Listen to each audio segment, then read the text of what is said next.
esok, tuan-tuan, Ahad malam Isnin, iaitu malam 23 Ramadan.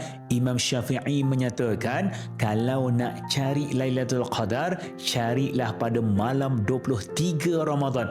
Kita akan masuk esok, sebar-sebarkan kepada kenalan dan juga semua yang kita kasihi, bagi tahu esok merupakan malam ganjil kedua di 10 Ramadan yang terakhir. Apa yang boleh kita lakukan, tuan-tuan? Pertingkatkan ibadah, solat, bersedekah, baca Al-Quran, walaupun hanya dengan sedikit, ketika mana ramai orang yang sedang dilalaikan di 10 akhir Ramadan ini dengan kesibukan baju raya, persiapan lebaran.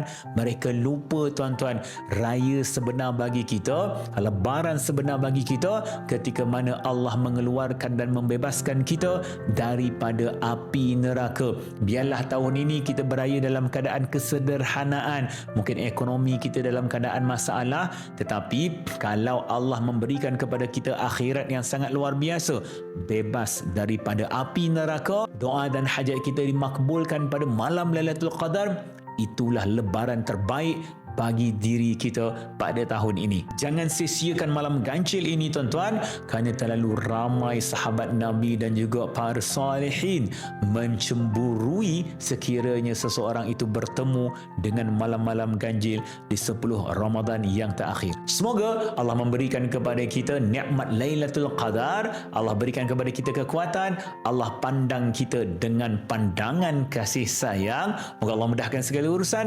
Alhamdulillah. Jom berterima kasih kepada Allah.